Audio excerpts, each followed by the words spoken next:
Hallelujah, praise the Lord. आज के इस मैसेज में आपका स्वागत है।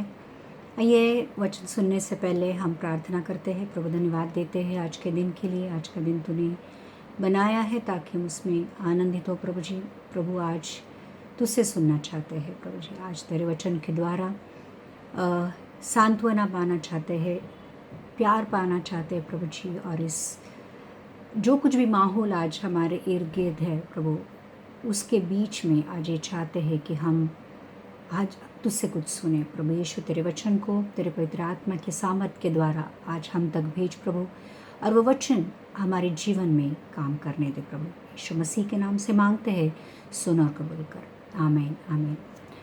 आज का वचन परमेश्वर हमसे ये वचन के द्वारा बातें करना चाहता है। वो वचन है 2 तीमुथी 1:7। क्योंकि परमेश्वर ने हमें भय की नहीं पर सामर्थ और प्रेम और संयम की आत्मा दी है। यहाँ पे 4 चीज़ें परमेश्वर हमसे बातें करना चाहता है। वो ये है कि परमेश्वर ने हमें भय की नहीं, पहली चीज़ वो हमसे कहना चाहता है कि मैंने तुम्हें भय की आत्मा नहीं दी है, परंतु मैंने तुम्हें प्रेम, सामर्थ, प्रेम और संयम की आत्मा दी है। कोई भी आत्मा किसी के अंदर जब काम करती है, फिर वो दुष्ट आत्मा होने दो या पवित्र आत्मा होने दो, वो इंसान के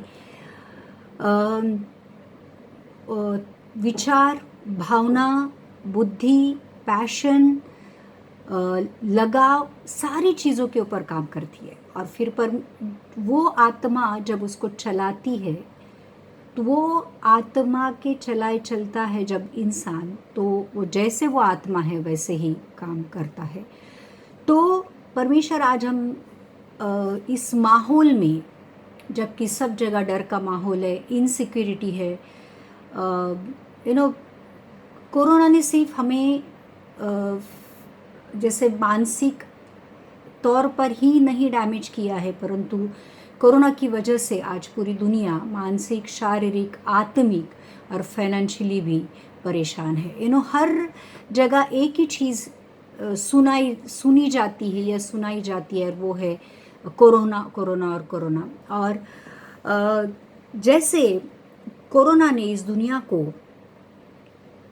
जितना वो बीमारी ने नहीं काम किया है, उससे कई ज़्यादा काम आज भय की आत्मा ने किया है। लोग कोरोना की डर की वजह से इतने भयभीत है, जितना वो बीमारी काम नहीं करे उतनी वो आत्मा हमारे पूरे दुनिया में काम कर रही है। तो आज हर एक इंसान परेशान है ये सोचकर कि आगे क्या, अगर मुझे कोरोना होता है तो क्या। तो हमारे शारीरिक, मानसिक, आत्मिक और फाइनेंशियल कंडीशन के ऊपर ये भय की आत्मा ने कब्जा किया है। लेकिन वचन क्या कहता है कि मैंने तुम्हें, परमेश्वर हमसे ये कहना चाहता है कि मैंने तुम्हें भय की आत्मा दी नहीं है।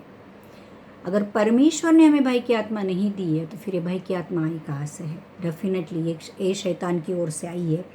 और कितनी बार परमेश्वर ने हमें बाइबल में ये कहा है कि धीरज धर, हिम्मत मत हार, तेरा दिल कच्चा ना होने दे, डर मत, या फिर हियाव धर। कितनी बार हमें ये वचन के द्वारा परमेश्वर हमसे बातें करता है कि डर मत क्योंकि मैं तेरे साथ हूँ। कितनी बार शिष्यों को जब मौत सामने थी तो परमेश्वर ने ये कहा कि डरो मत, और फिर जो भी आंधी था, तूफान था, प्रॉब्लम था, संकट था, उसको उसने धमकाया और वो निकल के गया। तो परमेश्वर का वचन कभी भी खाली नहीं जाता है, ना टलता है। जिस काम के लिए वो भेजता है वो काम ज़रूर हमारे जीवन में होता है। आज फिर एक बार परमेश्वर हमें याद दिला रहा है कि मैंने तुम्हें डर की आत्मा नहीं दी है, मैंने तुम्हें सामर्थ, प्रेम, संयम की आत्मा दी है। प्रेरितों की किताब 4 अध्याय का 13वां वचन में लिखा है। आइए हम प्रेरितों की किताब में जाते हैं, जहाँ पे पतरस के बारे में लिखा है कि जो पतरस यीशु मसीह को क्रूस पर जाने देने से पहले 3 बार उसको नाकारता है। और वही पतरस जब पवित्र आत्मा पेंतुकोस्त के दिन जब उतर कर आती है, तब क्या होता है, जब वो महासभा के सामने पतरस जब बातें कहता है उत्पत्ति से लेकर यीशु मसीह के बारे में, यीशु मसीह को कैसे क्रूस पर दिया, क्यों दिया, किसने दिया, ये सारी चीज़ों के बारे में, तो प्रेरितों की किताब का 4 अध्याय का 13वां वचन में लिखा है, जब उन्होंने पतरस और यूहन्ना का साहस देखा और ये जाना कि ये अनपढ़ और साधारण मनुष्य है, तो आश्चर्य किया। फिर उनको पहचाना कि ये यीशु के साथ रहे हैं। लिखा है कि जब पतरस और यूहन्ना की बातें सुनकर, उनके साहस को देखकर वो अचरज में पड़ गया। ये तो अनपढ़ लोग हैं, तो साधारण लोग हैं, इतना सारा ज्ञान, इतना सारा साहस, इतना सारा सामर्थ्य इनमें कहाँ से आया। और फिर उन्होंने पहचाना कि ये यीशु के साथ रहते थे, यीशु के साथ चला फिरा करते थे, खाया पिया करते थे। और फिर उन्होंने वो सामर्थ को जाना जो यीशु मसीह के द्वारा, वो पवित्र आत्मा के द्वारा पतरस और यूहन्ना में आ गया था। तो पहली बात ये ध्यान में रखनी है कि परमेश्वर ने हमें डर की आत्मा नहीं दी है। अगर डर की आत्मा में सता रही है, डरा रही है, परेशान कर रही है, तो आज फिर एक बार परमेश्वर हमसे विनती करता है कि मेरे पास आओ, वचन के पास आओ। क्योंकि इजरायली लोगों के सामने जब लाल समुद्र था और पीछे फिरौन की सेना थी और इजरायली लोग डर गए थे। पहला ही संकट, जैसे ही मिस्र देश से बाहर आ गए और पहला ही संकट उन्होंने देखा कि पीछे फिरौन की सेना है, आगे लाल समुद्र है। और फिर परमेश्वर उनको कहता है कि डरो मत। और फिर परमेश्वर लाल समुद्र को दुभागता है और उसमें से इजरायली लोग पार होकर चले जाते हैं। परमेश्वर के पास जब हम आते हैं तो कोई भी चीज़ हमें ये पहली बात तो हमें ये समझनी है, जाननी है कि हमारे परमेश्वर के लिए कोई बात असंभव नहीं है। और अपने लोगों के लिए परमेश्वर कुछ भी कर सकता है, किसी भी हद तक जा सकता है। तो वचन कहता है रोमियो की किताब में, ये वचन आज जानना बहुत ज़रूरी है, क्योंकि काफ़ी बार हम परमेश्वर के प्यार को भूल जाते हैं, परमेश्वर की सामर्थ को भूल जाते हैं और फिर हम कुछ गलत सोचने लगते हैं, विश्वास हमारा डगमगाने लगता है। लेकिन देखो, वचन रोमियो की किताब का 8वें अध्याय का 35वां वचन ने कहता है कि कौन हमको मसीह के प्रेम से अलग करेगा। परमेश्वर के प्रेम से, मसीह के प्रेम से हमें कौन अलग कर सकता है? क्या क्लेश या संकट या उपद्रव या अकाल या नंगाई या जोखिम या तलवार?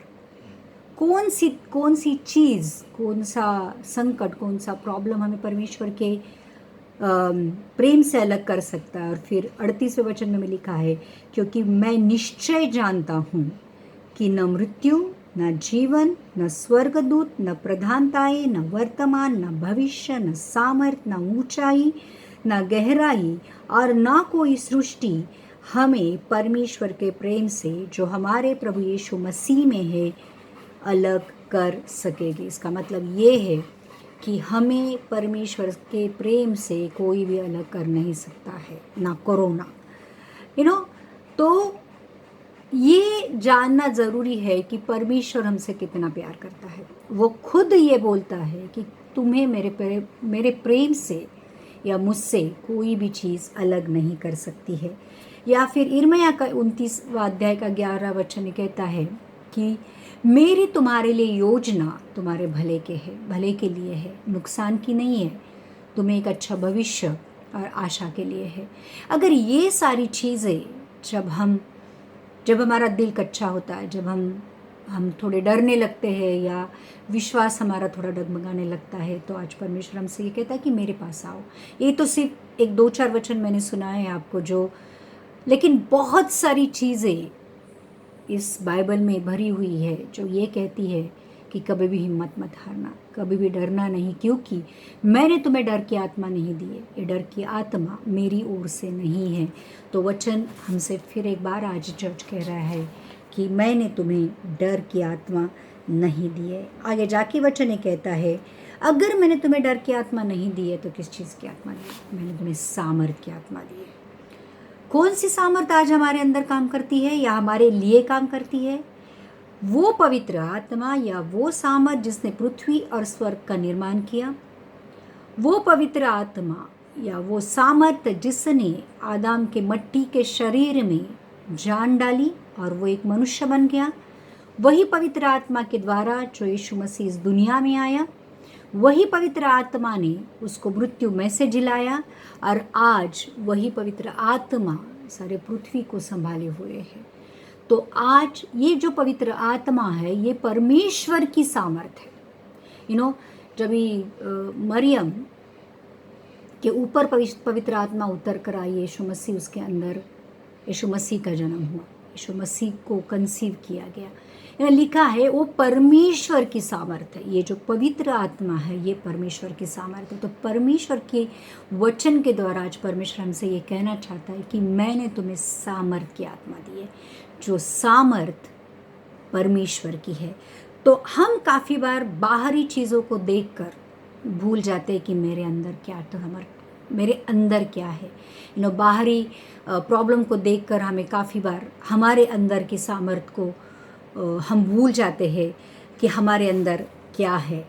जो घर वचन ये कहता है कि जो घर चट्टान पे बना है, जो घर वचन के ऊपर बना है, जो घर यीशु मसीह ने जो नींव डाली उसके ऊपर अगर भरा है, तो कितनी भी आंधियाँ क्यों ना आएगी, कितनी भी तूफान क्यों ना आएंगे, कितना भी मेघ क्यों ना बरसेगा, उस घर का वो कुछ बिगाड़ नहीं सकता है। वो घर उसी कितने भी प्रॉब्लम में, कितने भी तकलीफ़ों में वो खड़ा रहेगा, वो नष्ट नहीं होगा, क्योंकि उसकी नींव यीशु मसीह है, उसकी नींव चट्टान पे डाली हुई है। तो ध्यान रखना, आज अगर हमारे जीवन की नींव उस विश्वास के ऊपर है कि यीशु मसीह जिंदा खुदा है, यीशु मसीह तीसरे दिन जी उठा है, हमें मालूम है कि आज भी वो जिंदा है, तो फिर कोई भी कोरोना या कोई भी मुसीबत, कोई भी तकलीफ हमारा कुछ बिगाड़ नहीं सकती है। चर्च समझ लो कि आखिरी दिन शुरू हो गए हर दिन, और एक डर है सब लोगों को कि आखिरी दिन है, हम लोग आखिरी दिन में पहुंच गए, हम आखिरी दिन में पहुंच गए हैं। और फिर वो एक डर सा आ गया है कि ये हम लोग आखिरी दिनों में हैं, ये तो शुरुआत है। और सच में ये शुरुआत है, ये एक समझ सकते हो कि एक ट्रेलर है। आगे बहुत कुछ चीज़ों में से, बहुत कुछ प्रॉब्लम में से, बहुत कुछ ट्रिब्यूलेशन से हमें जाना है, बहुत सारे तकलीफ़ों से हमें जाना है। तो ये तो सिर्फ ट्रेलर है। तो आज अगर ये छोटी सी चीज़ की वजह से अगर हम हिम्मत हार रहे हैं, हम डर रहे हैं, तो आगे जाके हम कैसे टिकेंगे? क्योंकि ये काउंटडाउन शुरू हो गया, जैसे यीशु मसीह के आने का एक काउंटडाउन जिसको कहते हैं कि शुरू हो गया है। जो आखिर तक विश्वास में बने रहेगा उसी का उद्धार होगा, वही परमेश्वर के साथ ऊपर उठाया जाएगा। तो आज ज़रूरत ये है कि दुनिया क्या कहती है, मेरा दिल क्या कहता है, मेरे विचार क्या कहते हैं, मेरा वन एक्सपीरियंस क्या कहता है, ये सोचने के बजाय आज ये सोचने का वक्त आ गया है कि वचन क्या कहता है। वचन के अनुसार चलोगे तो ठोकर नहीं खाओगे, वचन के अनुसार चलोगे तो उद्धार को नहीं खोओगे, वचन के अनुसार चलोगे तो ज़रूर रैप्चर में या यीशु मसीह जब आने वाला है उठाए जाओगे। तो वचन ये कहता है कि हमें प्रेम की आत्मा दी है। पहली आत्मा सामर्थ की दी है, दूसरी आत्मा हमें प्रेम की आत्मा दी है। और इस आखिरी दिनों में वचन ये कहता है कि पाप बढ़ने से प्रेम ठंडा हो गया है। और ये सिर्फ दुनिया में नहीं हुआ है, ये कलीसिया में भी हुआ है, ये विश्वासियों में भी हुआ है, क्योंकि वहाँ पे भी पाप बढ़ रहा है और वो पाप बढ़ने की वजह से प्रेम कम हो गया है। और आज दुनिया को प्रेम की ज़रूरत है। वचन ये कहता है कि रोमियो की किताब का 5वां अध्याय का 5वां वचन ये कहता है कि और आशा से लज्जा नहीं होती, क्योंकि पवित्र आत्मा जो हमें दिया गया है उसके द्वारा परमेश्वर का प्रेम हमारे मन में डाला गया है। हमारे मन में परमेश्वर का प्रेम डाला गया है। वो प्रेम या जो प्रेम की आत्मा है वो हमें परमेश्वर से भी प्रेम करना सिखाती है और हमारे पड़ोसी से भी प्रेम करना सिखाती है। और आज के इस माहौल में सच में दुनिया को प्यार की ज़रूरत है। कोरोना की वजह से लोग एक दूसरे से अलग हो गए। एज अ डॉक्टर मैं जान सकती हूँ कि लोग कितना डर रहे हैं। आज हमें हम लोगों को क्वारंटाइन कर रहे हैं, हम लोगों को अलग कर रहे हैं। जैसे अछूत की तरह कोरोना के जो पेशेंट है उनके साथ व्यवहार किया जा रहा है। जाना ज़रूरी भी है डेफिनेटली, बिकॉज एक बीमारी है जो फैलती है छूने से या सांस में जो भी ड्रॉपलेट्स है कोरोना की उसकी वजह से। लेकिन हम जान सकते हैं कि लोग कितने कठोर हो गए। और इस माहौल में प्रेम से यीशु ने जैसे हमें जीता है वही प्रेम से हमें दुनिया को भी जीतना है। प्रेम ही वो परमेश्वर की परमोच्च ताकत है जिससे कठिन हृदयों को मांसमय बनाया जा सकता है। प्रेम से किसी का नुकसान नहीं होता है। प्रेम करने से ध्यान रखना, किसी का नुकसान ना हुआ है और ना होगा।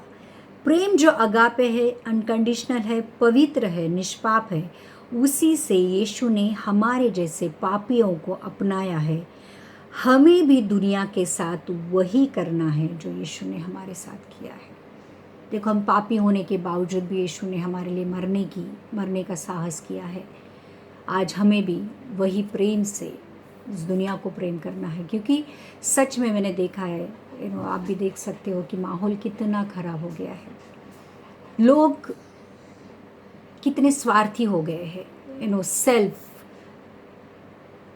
खुद से इतना प्यार करने लगे हैं और सच में इस दुनिया से प्यार बहुत कम हो रहा है। और इस हालत में परमेश्वर आज वचन के द्वारा हमसे ये कहता है कि मैंने तुम्हें प्रेम की आत्मा दी है, जो प्रेम अगापे है, जिसमें कोई कंडीशन नहीं। तुम ये करोगे तो मैं तुम्हारे लिए वो करूँगा, तुम ये नहीं करोगे तो मैं ये नहीं करूँगा। ऐसी कोई कंडीशन नहीं है। जैसे परमेश्वर ने हमें अनकंडीशनली प्यार किया है, वैसे ही हमें भी दुनिया से अनकंडीशनली प्यार करना है।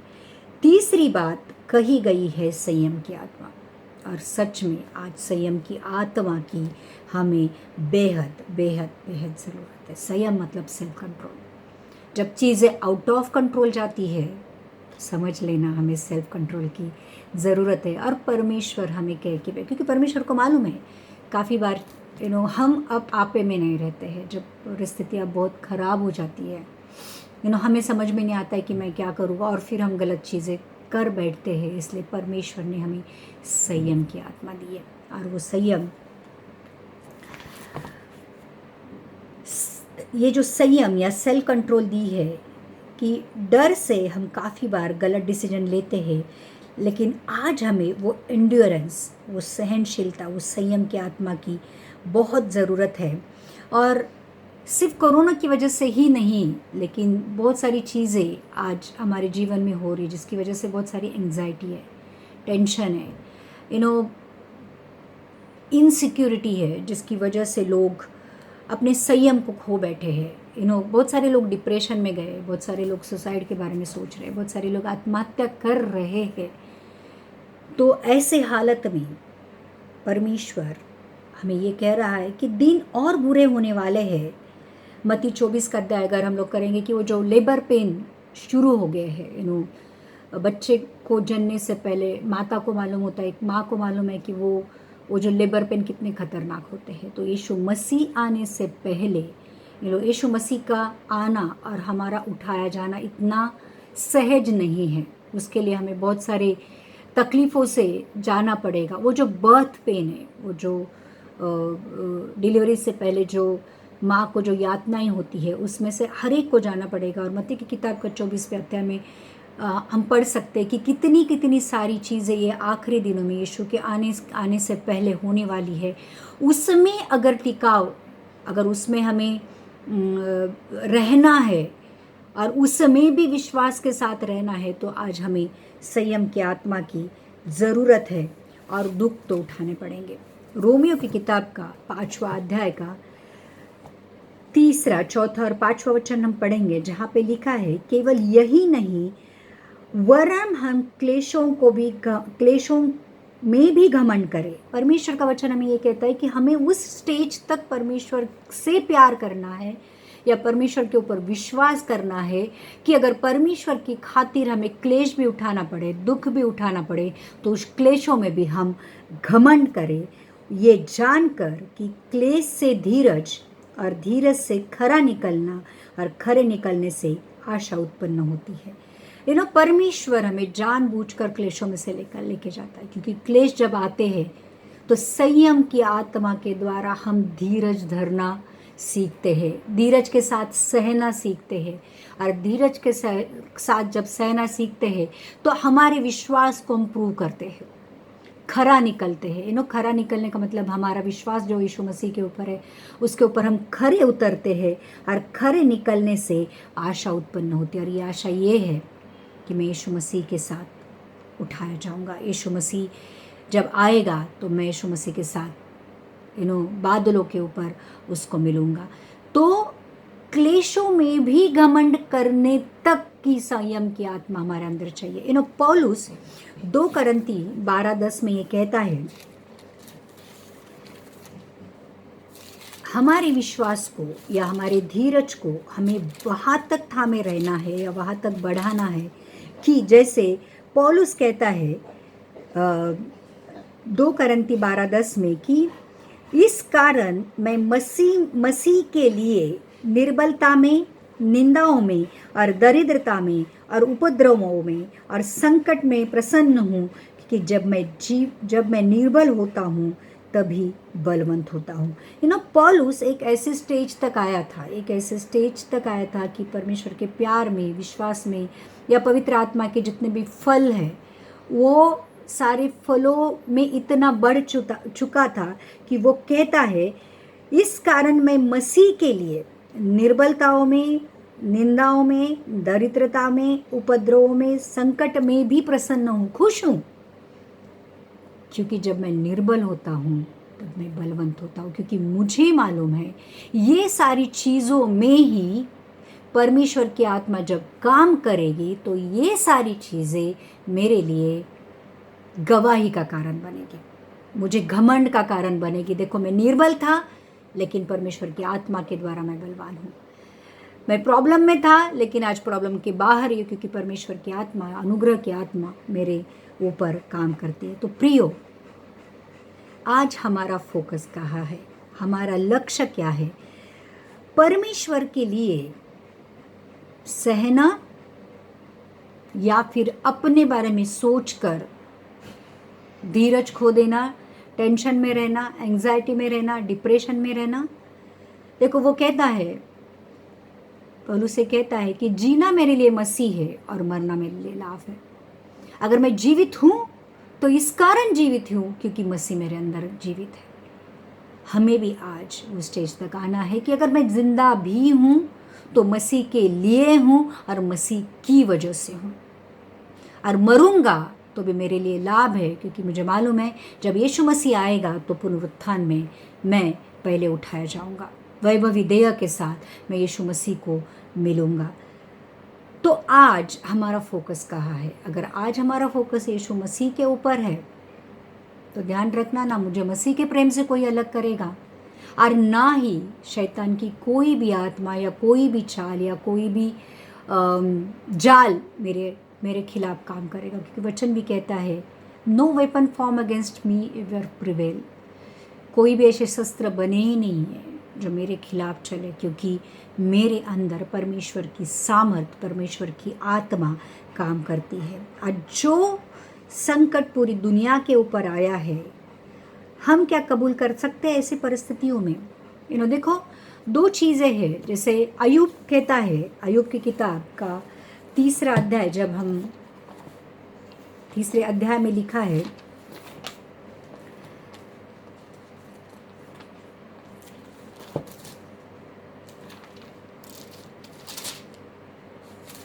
तीसरा अध्याय का 25वां वचन कहता है, क्योंकि जिस डरावनी बात से मैं डरता हूँ वही मुझ पर आ पड़ती है, और जिस बात से मैं भय खाता हूँ वही मुझ पर आ जाती है।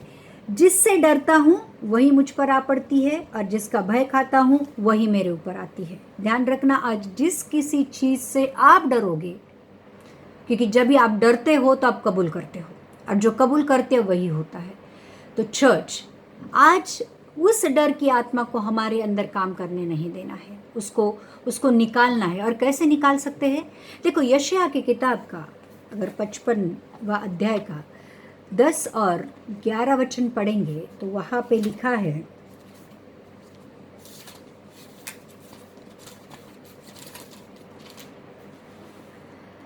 जिस प्रकार से वर्षा और हिम आकाश से गिरते और वहाँ यूं ही लौट नहीं जाते, वरन भूमि में पड़कर उपज उग जाते हैं, जिससे बोने वाले को बीज और खाने वाले को रोटी मिलती है, उसी प्रकार से मेरा वचन भी होगा जो मेरे मुख से निकलता है, वह व्यर्थ ठहर कर मेरे पास न लौटेगा, परंतु जो मेरी इच्छा है उसे वह पूरा करेगा, और जिस काम के लिए मैंने उसको भेजा है वो सफल करेगा। तो आज इस हालात में हम अय्यूब की तरह डर को कबूल करेंगे, भय को कबूल करेंगे, या फिर ये कबूल करेंगे कि परमेश्वर की मेरे लिए योजना मेरे भले की है, मेरे नुकसान की नहीं है, मुझे आशा और भविष्य के लिए है। तो आज इस हालात में और आने वाले दिनों में भी जो आपके दिल के अंदर रहेगा वही बाहर आएगा, क्योंकि वचन ये कहता है जो तुम्हारे हृदय में वही तुम्हारे होठों के ऊपर है। अगर आज हम वचन को हमारे दिलों में रखेंगे तो वही वचन हमारे मुंह से बाहर आएंगे, और वही वचन हमारे जीवन के द्वारा पूरे होंगे, क्योंकि वचन कभी भी खाली लौट कर नहीं जाता है। जिस काम के लिए परमेश्वर ने भेजा है, या हम भी भेजेंगे, क्योंकि हमारे जुबा के ऊपर परमेश्वर ने मृत्यु और जीवन की सामर्थ्य दी है। हमारे अंदर ही मृत्यु, और अगर जीवन को कबूल करेंगे तो जीवन आएगा, मृत्यु को कबूल करोगे तो मृत्यु आएगा। तो चर्च, कितनी भी बुरी परिस्थितियाँ क्यों न हो, वचन ये भी कहता है, रोमियो की किताब का 8वां अध्याय का 28 वचन ये कहता है कि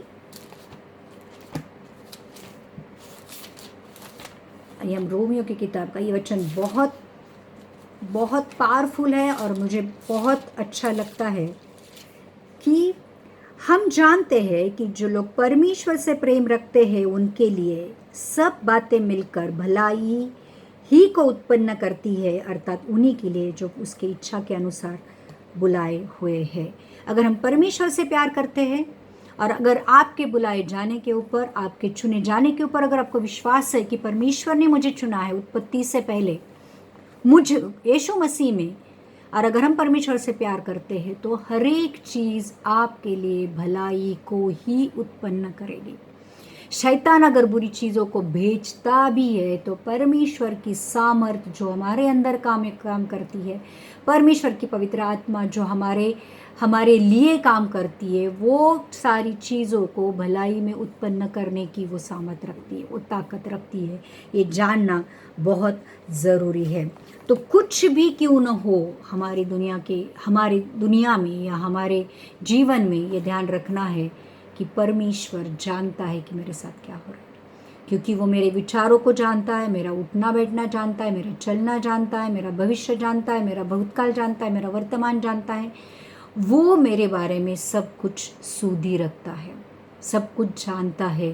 तो मुझे डरने की ज़रूरत नहीं है। कोरोना की वजह से परमेश्वर ने हमें एक तरह से क्वारंटाइन किया है, हमें हमारे घरों में बंद करके रखा है। बंद करके रखना सबको शिक्षा लग रही है, सबको ये लग रहा है कि कभी किसी के साथ ये नहीं हुआ था कि इतने दिन तक कोई अपने घर में बंद रहे। लेकिन क्यों ना, जो समय परमेश्वर ने हमें दिया है, परमेश्वर के साथ, हमारी फैमिली के साथ, हमारे खुद के साथ बिताए।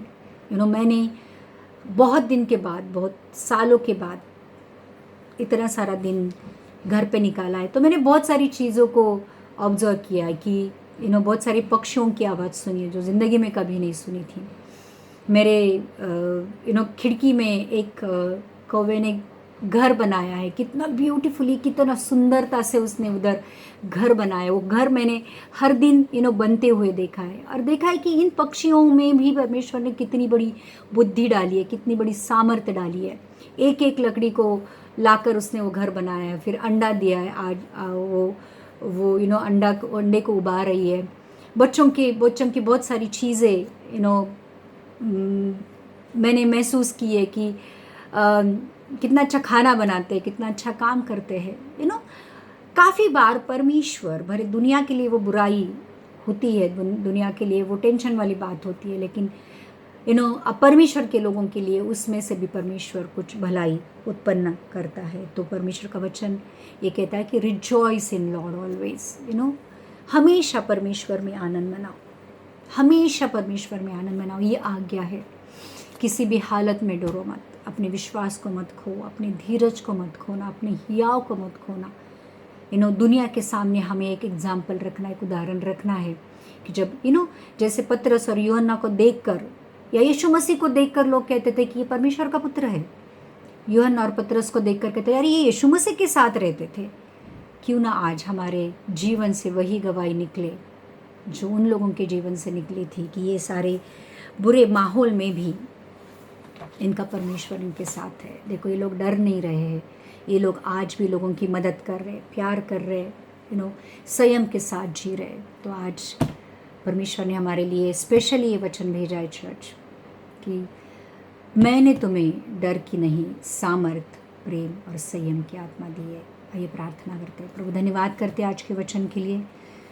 सच में प्रभु, तूने सही समय पर तेरे वचन के द्वारा तूने हमसे बातें की है, और ये वचन जितने भी सुनने वाले लोग हैं प्रभु, जिनके मन में डर है, इनसिक्योरिटी है, भय है कि कल क्या होगा, प्रभु वो भय को तू निकाल दे। वो भय की आत्मा को प्रभु यीशु हम तेरे नाम से निकालते हैं, और तेरी सामर्थ, प्रेम और संयम की आत्मा को उनके अंदर बोलते हैं प्रभु, उनके लिए बोलते हैं प्रभु। वो आत्माएं उनके अंदर उतर कर आए प्रभु जी, और तेरी इच्छा हमारे जीवन में पूरी हो, ऐसे होने दे। यीशु मसीह के नाम से मांगते हैं, सुन और कबूल कर, आमीन।